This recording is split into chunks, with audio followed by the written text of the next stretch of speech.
하나님 말씀 사도행전 5장 12절에서 26절까지 교독합니다. 신약성경 194쪽입니다. 사도행전 5장 12절에서 26절, 오늘은 4월 29일 금요일 아침입니다. 4월 29일자 본문 사도행전 5장 12절에서 26절 교독하겠습니다. 사도들의 손을 통하여 민간의 표적과 기사가 많이 일어나는 남에 믿는 사람이 다 마음을 같이하여 솔로몬 행각에 모이고 그 나머지는 감히 그들과 상종하는 사람이 없으나 백성이 칭송하더라. 믿고 주께로 나아오는 자가 더 많으니 남녀의 큰 무리더라. 심지어 병든 사람을 메고 거리에 나가 침대와 요 위에 누이고 베드로가 지날 때에 혹 그의 그림자라도 누구에게 덮일까 바라고. 예루살렘 부근에 수많은 사람들도 모여 병든 사람과 더러운 귀신에게 괴로움 받는 사람을 데리고 와서 다 나음을 얻으니라.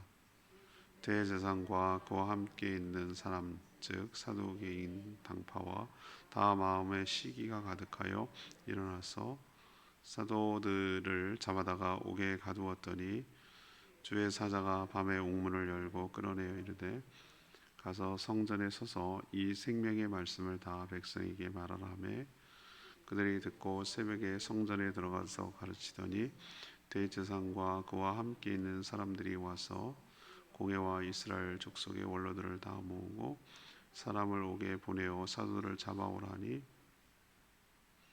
부하들이 가서 옥에서 사도들을 보지 못하고 돌아와 이르되 우리가 보니 옥은 든든하게 잠기고 지키는 사람들이 문에 서 있으되 문은 열고 본즉 그 안에는 한 사람도 없더이다 하니 성전 맡은 자와 제사장들이 이 말을 듣고 의혹하여 이 일이 어찌 될까 하더니 사람이 와서 알리되 보소서 옥에 가두었던 사람들이 성전에서 서서 백성을 가르치더이다 하니 성전 맡은 자가 부하들과 같이 가서 그들을 잡아왔으나 강제를 못함은 백성들이 돌로 칠까 두려워함이 없더라.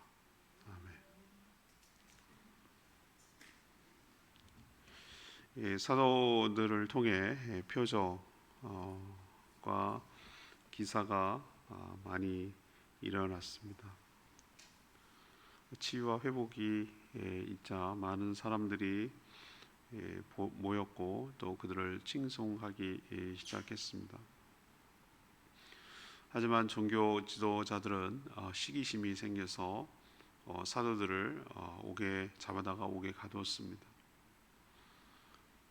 하지만 주의 사자가 밤에 옥문을 열고 이 복음을 전했던 갇혔던 사도들을 이끌어냈습니다. 다음 날 공회가 소집되어서 신문하려고 했는데 가서 보니 옥에 사도들이 없었습니다. 사도들은 이미 천사의 말대로 새벽에 성전에 들어가서 백성들을 가르치고 있었습니다. 그래서 그들이 가서 다시 사도들을 잡아서 공회로 끌고 왔다. 이런 얘기가 오늘 얘기입니다. 오늘 질문은 성령께서는 어떻게 일하시는가? 성령께서는 어떻게 일하시는가? 바로 이것이 오늘 질문입니다. 먼저 12절에서 16절까지 말씀을 근거로 주의 종들을 통해 치유와 회복을 일으키십니다. 이미 복음을 전했다는 이유로 베드로와 요한은 옥에 갇혔다가 풀려난 적이 있죠. 한 번 있습니다. 성도들은 하나님께 감사와 영광을 돌리며 손을 내밀고 병을 낫게 하며 표적과 기사가 예수의 이름으로 이루어지게 해달라고 기도한 내용이 4장 30절에 기록되어 있습니다. 그들은 위축되지 않고 오히려 더 적극적으로 하나님의 적들이 물러나게 해주십시오. 이렇게 기도하지 않았어요. 담대하게 복음을 전할 수 있게 해주시고 표적과 기사가 더 많이 일어나 주 예수 이름으로 일어나게 해주십시오라고 기도했어요. 그것이 지금 이루어지고 있잖아요. 그러자 모두가 성령이 충만했다고 그랬어요. 그 기도가 이루어져서 성전 미문에 걷지 못했던 거린을 다시 걷게 했고, 이런 일이 계속해서 한 번이 아니라 일어났어요. 성령은 사도들의 손을 통해서 표적과 기사가 많이 일어나게 됐는데, 대표적으로 병든 자가 치료되고 더러운 귀신 들린 자가 회복되고, 이 회복의 역사만 있는 게 아니라 어제 묵상했듯이 아나니아와 삽비라 부부처럼 거룩하게, 교회에 거룩하게, 아니 무슨 사람을 칼로 찍어 죽인 것도 아니고 그런데도 그냥 쓰러져 죽었잖아요. 그죠? 거룩함이 상실하니까. 그것도 일종의 표적과 기사죠. 그러니까 사람들이, 모든 교회가 두려워했다고 그랬잖아요. 그러니까 이것을 다 포함해서 정말 사람이 할 수 없는 여러 가지 하나님이 하는 일들이 나타났다 이 말이죠. 이 소문이 예루살렘 포함해서 그 주변 일대에 퍼졌겠죠. 그렇죠? 아무리 핸드폰이 없고 그런 시대라도 그런 소문은 빨리 퍼지거든요. 왜?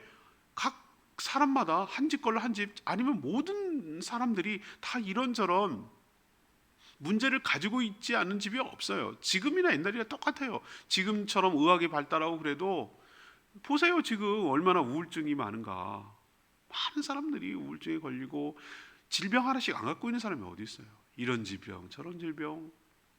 또 이 경제적으로 연약한 분, 관계가 어려운 분들, 가정이 어려운 분들, 자녀가 어려운 분들, 얼마나 다양한 형태의 문제를 가지고 있는 사람들이 많이 있는지 모르죠. 그때도 마찬가지였고요. 이런 소문이 쫙 퍼지자 이들 보세요. 뭐 거의 열광적이라고 할 수가 있겠어요. 그죠? 그 예수님이 계셨을 때 그 행적과 너무 비슷하지 않아요? 마지막에 혈루증 걸린 여인에게 길을 야이르 땅을 고치러 가는데, 그 혈루증 걸린 여인이 어떻게 했습니까? 뒤에서 옷자락이라도 막 사람이 밀고 치니까 누가 권능이 나가는지 모를 정도라고 제가 물어봤잖아요. 그것처럼 오늘 사도들이 하는 거 보세요. 사도들이 지나가는 길에 믿고 나오는 자가 막 무리가 많다고 그랬는데 15절에 병든 사람을 메고 거리에 나가 침대와 요 위에 누웠다 그랬어요. 그리고 뭐 만지고 기도하는 것도 아니고 지나가는 길에 뭐가 덮이기를? 그림자라도 덮이기를 원했단 말이에요. 그러면 치료의 역사가 일어난다고 그들은 믿었던 거예요. 그 정도로 열광적이었어요. 그리고 그들은 12절에 보니까 솔로몬 행각이라는 곳에, 왜? 그때 미문에 앉은 거린을 고쳤을 때, 그 붙들고 있었을 때 거기에 행각이라는 게 여기 벽이 없는 위에 지붕만 있는 긴 그런 것이거든요. 행각. 거기에 사람들이 모이기 좋잖아요. 그러니까 거기에 막 모였어요. 거기 가면 만날 수 있다 이렇게 생각한 거죠. 물론 이런 데도 불구하고 다 그런 건 아니었어요. 13절에 보면 감히 상종하지도 않는 자들도 있었어요. 그렇지만 많은 백성들이 칭송을 한 것이죠. 우리도 하나님께서 이 말씀을 통해 도전을 주는 게 있어요. 사도잖아요. 이렇게 말하면 안 되고, 제자가 사도가 되는 겁니다, 여러분들. 사도행전에 보면은 주의 제자들이 이런 표현을 많이 써요. 저는 맨 처음에 그게 제자들이라고 하면은 예수님의 제자를 말하나? 근데 사울을 잡으러 갔을 때 뭐 다메섹에 있는 제자들이 뭐 이런 얘기를 많이 해요. 그래서 제가 이제 좀 깨달았어요. 성경을 항상 봐도 새롭게 깨달아. 그 얘기는 뭐냐면은 주님의 제자들이란 뜻이에요. 예수 그리스도를 믿고 배워가는 제자들이란 뜻이에요. 그러니까 그렇게 제자가 표현을 쓰는 거예요. 성도를 가지고 제자들이라고 표현하는 거예요. 하나님 말씀을 배우고 훈련하고 신앙을 연단한다는 측면, 우리는 양면을 다 갖고 있어요. 우리는 누구의 딸이면서 누구의 어머니잖아요. 그죠? 그런 양면성이 있듯이 이 성도는 두 가지 양면성이 있어요. 어떨 때는 제자가 되어서 주님을 배워가는 일을 평생 하는 것이고, 또 동시에 뭐가 하는 거죠? 이제는 주의 일꾼이 돼서 명령을 받고 파송이 되어서 사명을 가지고 나가서 주의 일을 감당할 때 그건 누가 되는 것이죠? 사도가 되는 거예요. 이런 양면성이 다 있는 거예요. 근데 왜 그때 당시 우리는 자꾸 이걸 성경을 제한하는 경우가 많아요. 뭐 어떤 거냐면 그건 당시 초대교회 당시 1세기 당시에 사도들이니까 이런 게 가능했다 그랬어요. 아니에요. 우리가 그렇게 생각하는 게 바로 사단이 우리한테 심어주는 거예요. 넌 안 돼. 너 할 수 없어. 코끼리가 어렸을 때 발목에다 쇠사슬을 걸어놓고 움직이지 못하게 하면은 쇠사슬만 걸어놔도 안 가요. 기둥에 안 묶어놨는데도. 왜? 그냥 당연히 그런 줄 알아요.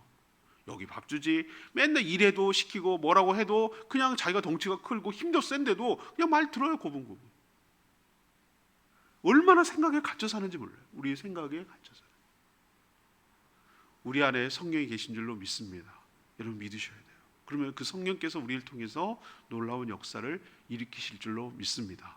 왜 그때만 가능하냐? 우린 자꾸 뭐 표적 그러면 엄청나게 막 대단한 일이 일어나고 죽은 자가 살아나고 막 병든 자가 낫고 이렇게만 자꾸 생각하는 게 있어요. 그런데 그렇게 생각하지 마시고 크고 작고 다양하게 이건 하나님만이 하실 수 있는 일이 우리 가운데도 일어나게 될 줄로 믿습니다.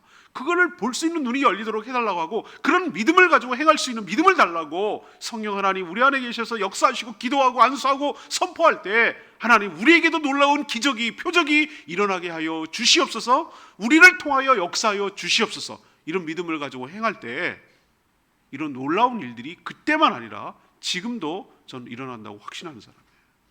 우리가 안 써서 그렇지 안 사용해서 그렇지 우리 믿음을 스스로 제한해가지고 안 하니까 안 일어나는 거죠. 여러분을 통해서 하나님의 놀라운 역사가 일어나는 일이 있게 되기를 간절히 축원합니다. 제가 사도행전 처음 시작할 때 뭐라고 그랬습니까? 우리만의 사도행전을 써야 된다. 사도행전은 28장으로 끝나지만 Acts 29 여업을 남겨놨어요. 우리만의 사도행전을 그 후속편으로 써내려가야 된다. 지금도 하나님 그걸 기대하신다. 여러분을 통해서 많은 일들을 행하시는 여러분이 하는 게 아니죠. 여러분 통로죠. 믹서기가 돈다고 그래서 믹서기가 물론 일은 해요. 그 파워가 있죠. 파워. 여러분을 통해서 성령께서 마음껏 활용하시고 표적과 기사가 일어나서 치유와 회복과 거룩함이 회복되는 역사가 일어나게 되기를 간절히 축복합니다. 두 번째 얘기는 17절에서 21절 두 번째 문단입니다. 17절에서 21절 사탄의 방해에도 모든 장애를 넘도록 하시죠. 이게 성령께서 역사하시면 일어나는 두 번째 일이에요. 사탄의 방해에도 모든 장애를 넘도록 하신다고요. 사도들을 통해 표적과 기사가 많이 일어나고 또 백성들이 칭송하며 따르자 제일 불편한 사람이 누굽니까? 밥그릇 빼앗기게 생긴 유대 종교 지도자들의 심기가 매우 불편해졌어요. 오늘 저는 알겠어요. 성경에 보면은 17절에 보면은 그들의 마음 상태, 정확한 마음 상태가 뭐였는지를 알겠어요. 시기심이었어요. 시기심. 시기는 뭐죠? 시기 질투할 때 시기는 뭡니까? 자기는 그렇지 못해. 할 능력도 없어. 깜도 안 돼. 그런 능력이 없어. 그런데 남들이 저렇게 하는 걸 보니까 뭐 하는 거죠? 배 아픈 거예요. 배 아픈 거. 시기 말해서. 난 그렇지 하지를 못해. 근데 저렇게 하는 게 부러워. 그러니까 괜히 깎아내리고 싶고 배 아프고 그냥 못 살게 굴고 싶고 심술궂게 싶고 방해놓고 싶고 칭찬까지 듣는 게 싫어서 칭찬도 방해하고 싶고 아주 못마땅해가지고 방해하는 이 마음 상태를 뭐라고 그러죠? 우리는 시기라고 합니다. 시기. 우리도 은근히 시기 굉장히 많습니다. 시기할 때 어떤 겁니까? 동정업계, 자기랑 비슷한 급에 있는 사람들이 잘 되는 것을 매우 시기합니다. 아예 차원이 다르거나 다른 업종이거나 레벨이 완전히 다르거나 그러면 시기하지 않습니다. 언제 시기심이 일어난 줄 아십니까? 나랑 뭐 걔는 지나나나 뭐 이렇게 이제 비슷한 줄로 알았는데 뭐야? 저렇게 잘 나가는 거야? 왜 사람들은 저렇게 따른데?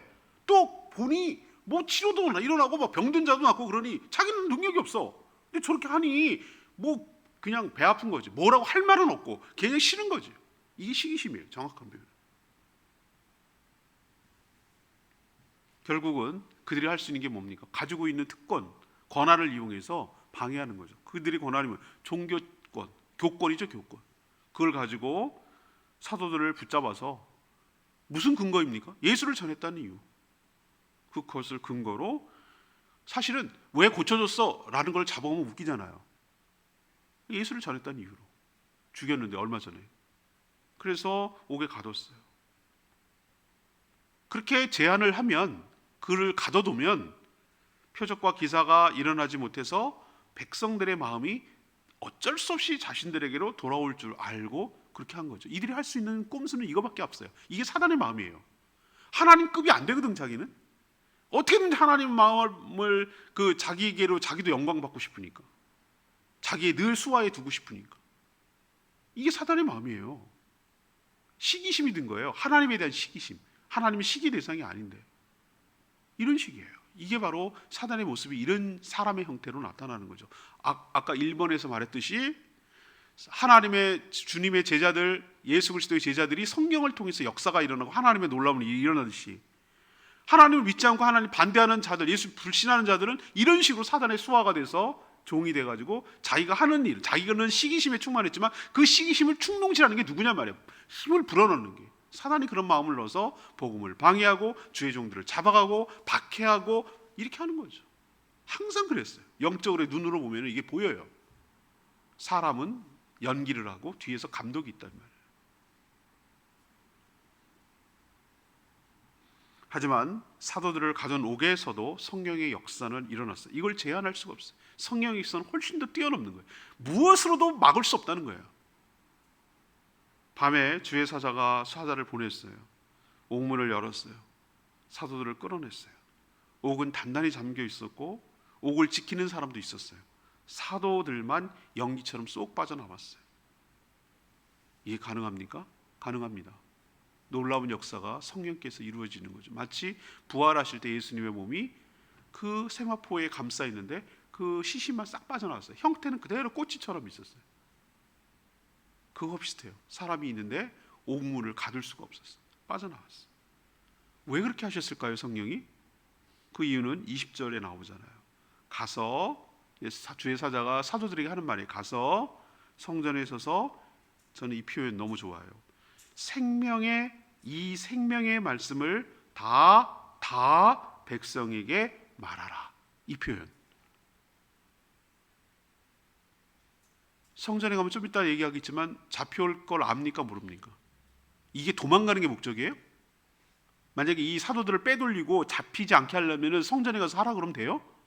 당분간 멀리 떨어져 가 있어라, 이렇게 얘기해야 되죠. 예루살렘인데 가지, 거기 빤한 동네인데 거기 얼마도 가지도 못하고. 이 얘기는 뭡니까? 복음을 전하는 데 있어서 무엇도 방해할 수 없다 라는 것을 상징적으로 보여주는 것이. 그리고 이 복음을 뭐라고 합니까? 이 생명의 말씀. 왜 생명의 말씀이라고 그럴까? 사람을 살리니까. 죽어가는 영혼을 살리고, 병든 자를 살리고, 귀신 들린 자를 살리고, 생명의 말씀이에요. 생명의 말씀. 그래서 복음을 생명의 말씀이다. 그리고 아직 다 못 전하는 거예요. 다 전하러 있어요. 다. 여기서 다는 대상을 다라고 말할 수도 있고, 내용, 컨텐츠, 내용을 다 하지 못한 걸 더 전하라 할 수도 있고, 이 두 가지 의미가 있어요. 다 전하라고 했어요. 그것 때문에 옥에서 빠져나오도록, 연기처럼 빠져나오도록 성령께서 역사하신 것이에요. 이 말씀을 통해서 우리에게 도전을 주는 게 무엇이죠? 이거예요. 분명 복음을 전하는데 이런저런 방해가 심합니다. 영적으로 얼마나 전쟁이 심한지 몰라요. 여러분도 느껴지잖아요. 여러분 단단히 기도해야 하셔야 될 게 있어요. 우리가 지금 기도로 준비하자 그러니까 그냥 언제 하면 좋을까요? 시기를 기도하라는 게 아니에요. 뭘 새로 시작하려고 그러면, 우리도 자전거를 멈췄다가 다시 타려고 그러면 에너지가 많이 들어가요. 주일 식사를 통해서 교제하는 것이 굉장히 중요하고 필요해요. 근데 우리에게 주저하는 마음이 있어요. 우리에게 담대함을 주시고 모든 성도들이 한 마음 한 뜻이 되어서 거기에 대한 확신이 생겨야 되는 게 있거든요. 그걸 기다리는 거예요. 그때가 되도록 기도로 준비하는 거고, 우리가 목장 대면 모임을 해야 되는데 이건 역시 우리의 마음의 그 걸림을 넘어서야 되는, 그 공포와 두려움을 넘어서야 되는, 부담감을 뛰어넘어야 되는 이런 문제가 있기 때문에 마음과 뜻이 하나가 돼야 되는, 확신이 들어야 되는 그 문제도 있고, 성경 공부를 시작해야 되는데, 훈련을 시작해야 되는데 언제 하면 좋을까요? 이건 제가 마음에 확신이 들었어요. 그래서 5월 20일 날 주보에 냈어요. 5월 20일 날 16기를 시작합니다. 근데 여러분 알다시피 생명의 삶을 하려고 그러면은 세례 받는 분들, 여기 처음 오신 분들, 아직 안 한 분들을 해야 되는데 얼마나 방해하는지 몰라요. 여러분 다 몇 번 할 때마다 느꼈잖아요. 못하게 하고 안 하게 하고 부정적인 마음 들고 난 안 돼, 난 해당 사항 없어, 내가 왜 이런 걸 해야 돼, 여러 가지 하면 분명히 유익이 있다는 걸 아는데 그걸 못하게 해요. 분명히 그런 일이 예측이 돼요, 저는. 그런데 여러분, 두려워하지 마시고 우리가 뭐가 필요합니까? 이 말씀을 통해서 이 교훈을 얻어야 되는 거예요. 뭐 어떤 거죠? 분명히 우리를 가두고 우리를 못하게 하고 우리를 방해하고 이렇게 복음이 확산되고 생명의 역사가 일어나는 것을 시기 질투하는 사단이 분명히 방해할 거라고. 그렇지만 염려하지 마세요. 우리는 분명히 어떤 결과가 나올지 알고 있어요. 분명히 우리 가두고 우리를 하겠지만 성령께서는 우리를 풀어주시고 우리를 해방시켜 주시고 생명의 말씀을 다 전할 수 있도록 우리를 역사하시고 우리를 인도하시고 우리를 이끌어 주시고 성전에서 말씀을 선포하도록 우리를 내보내 주실 줄로 믿습니다. 그런 담대한 믿음을 가지고 이번 일 계속 기도하며 두들겨야 될 줄로 믿습니다. 세 번째는 22절에서 26절 말씀, 담대하게 복음을 선포하도록 이끌어 가시는 것이죠. 아까는 어떤 사단의 방해에도 넘어서도록 하시는 것이고, 세 번째는 복음을 담대하게 선포하도록 이끌어 가시는 겁니다. 유대 종교 지도자들이 다음 날 이제 공회를 선포했죠. 열었죠. 개회했죠. 이 산헤드린 공회를 말합니다. 그래서 옥에 가두어두었던 사도들을 신문하려고 끌고 오라고 시켰으나 사도들만 없어진 거예요. 그걸 보고 몹시 당황했어요. 지켰던 사람이 뭐라 그럽니까? 아니 가는데 문도 분명히 잠겨 있었고 성문 지키는 그 옥을 지키는 사람들이 사람만 없습니다. 한 명도. 이 기가 막힌 노래 아니겠어요?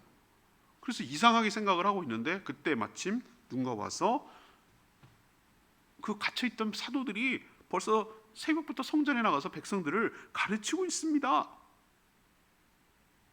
라고 전하는 거예요. 성전 경비병들은 성전에 가서 백성들을 가르치고 있던 사도들을 다시 붙잡아 끌고 왔어요. 여기서 우리 알 수 있죠?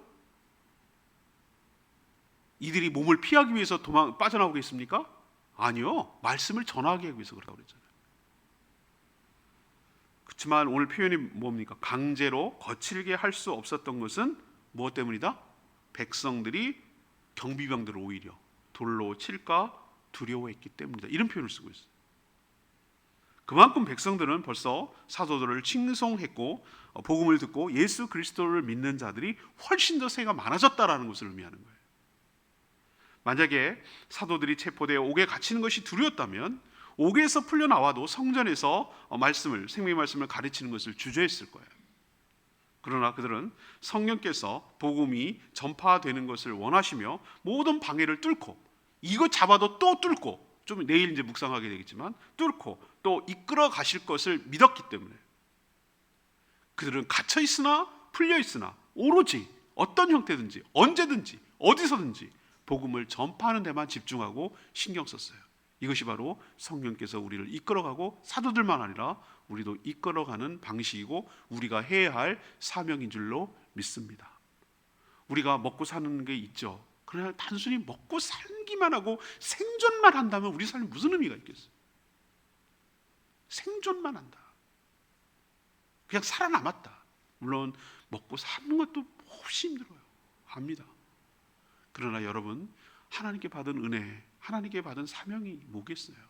이 생명의 말씀을 이건 사도들 그렇게 여러분 생각하지 말라고 그랬잖아요. 모든 성도는 제자이자고 사도라고 말씀드렸잖아요. 우리도 우리만의 형태로 모든 방해를 뚫고 이 생명, 사람을 살리는 이 생명의 복음을 전하는 데 힘쓸 때 모든 방해도 다 막아주시고 뛰어넘게 하시고 풀려나게 하시고 그래서 이 생명의 역사가 계속 우리를 통해서 이어져 가도록 할 줄로 믿습니다. 우리도 믿음을 가지고 하루를 살아도 어디서나 언제나 죽어가는 영혼을 구원하기 위한 일에 마음을 쏟고 힘을 쓰는 저와 여러분 되기를 소망합니다. 오늘 레마의 말씀이 20절 말씀이 마음에 왔어요. 아까 계속 제가 얘기했던 말씀이 마음에 다 계속 남아요. 가서 성전에 서서 이 생명의 말씀을 다 백성에게 말하라. 이 말씀, 정말 참 귀한 말씀이에요. 복음을 전했다는 이유로 시기를 받아 옥에 갇힌 사도들을 주의 사자는 밤에 옥문을 열고 이끌어냈어요. 옥문은 단단히 잠겼고 옥을 지키는 자도 있었어요. 마치 무슨 연기처럼 빠져나온 곳이라고 했죠. 그 이유는 딱 하나, 단 하나예요. 이 생명의 말씀을 전파해야 하기 때문입니다. 지금도 어둠의 세력은 모든 수단 방법을 다 동원해서 이런 식으로 복음을 가둬두려고 해요. 가둬두려고. 니네끼리만 해. 나오지 마. 교회 안에서만 해. 나오지 마. 이거예요. 그냥 니네끼리만 좋다고 해. 그러나 성령은 이 생명의 말씀이 전파되도록 우리의 모든 장애를, 제한을 열어 제끼시고 우리를 인도해 가실 줄 믿습니다. 우리가 스스로 갇히지만 않으면 돼요. 우리가 스스로 제한하지만 않으면 돼요. 우리는 할 수 없어. 난 못해. 난 능력 없어. 여러분 보고 하라는 게 아니라 여러분 안에 성령이 계시면 믿으시라고. 믿음으로 하는 거예요. 믿음으로. 아, 난 저 사람한테 말하는 게 쑥스러워. 이 될까? 안 될 거야? 괜히 창피만 당할 거야? 무안만 당할 거야? 부끄러울 거야? 우리 스스로 생각에 갇히는, 생각의 감옥에 갇히는 거예요. 생각의 감옥. 우리가 성령이 풀어줘도 우리가 스스로 갇혀버리면 못하는 거예요. 그러나 믿음으로 우리를 인도해 가신다는 걸 믿고 믿음으로 순종하며 행할 때 성령의 놀라운 역사, 생명을 살리는 역사가 우리를 통해서 일어나게 될 줄 믿습니다. 오늘은 성령이 우리에게 임하시면 어떤 일이 있는지 세 가지에 대해서 말씀을 드렸습니다. 오늘 867장 찬양지 867장 부르고 또 이 말씀 붙들고 각자의 레마의 말씀 붙들고 기도하는 시간 갖겠습니다. 867장입니다.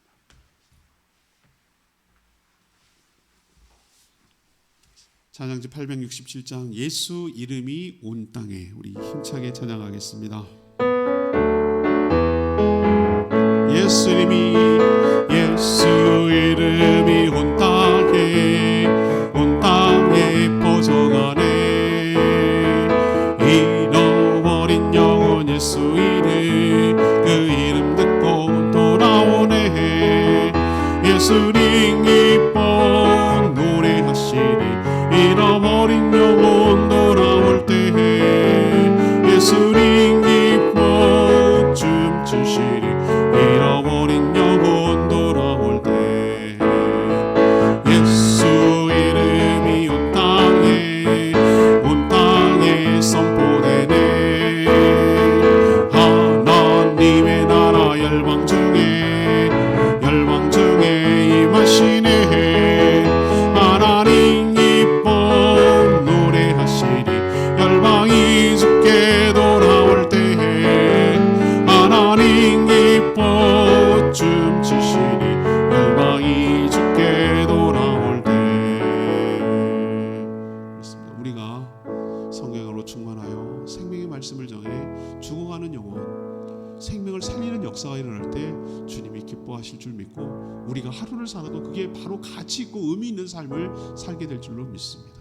그냥 사는 그 자체의 목적을 두지 마시고 주님 주시는 사명 따라 생명을 구원하는 데 힘쓰는 그 모든 방해를 뚫고 생명을 살리는 데 힘쓰는 저희 모두가 되도록 해달라고 주여 외치며 기도합니다. 주여 하나님 예수 이름이 온 땅에 퍼져가네. 잃어버린 영혼 예수 이름 그 이름 듣고 돌아오네. 예수님 기뻐 노래하시니. 잃어버린 영혼 돌아올 때 예수님 기뻐 춤추시니. 잃어버린 영혼 돌아올 때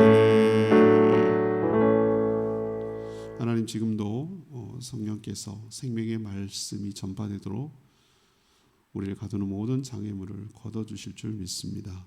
생명을 살리고 풍성하게 하는 역사를 방해하려고 어둠의 세력은 길을 쓰며 우리를 제한하고 가두겠지만 복음은, 생명의 말씀은 결코 가둘 수 없음을 믿습니다. 저희들의 손을 통하여 표적과 기사가 나타나게 하여 주시옵소서. 질병이 치유되고 귀신이 떠나가고 연약함이 회복되게 하여 주시옵소서. 그 무엇도 복음을 막을 수 없음을 믿게 하여 주시고 담대하게 행하게 하여 주시옵소서. 우리를 막고 있는 모든 것들이 다 풀어지게 하시고 열리게 하여 주시고 악한 세력들이 오히려 두려워하여 함부로 하지 못하게 하여 주시옵소서. 이 모든 일을 행할 수 있도록 우리에게 성령 충만, 말씀 충만케 하여 주시옵소서. 오늘도 간구하는 모든 기도 주님께서 응답하시고 모이는 목장들마다 하늘의 축복으로 가득하게 하시며 사랑하는 성도들의 가정과 일터와 자녀들을 하나님께서 지켜 보호하여 주시고 풍성케 하여 주시옵소서. 주님께 모든 것 맡기며 예수 그리스도 이름으로 축복하며 기도합니다. 아멘. 오늘 하루도 주님의 은혜 가운데 살아가기를 축복합니다. 충분히 기도하고 하루 시작합니다.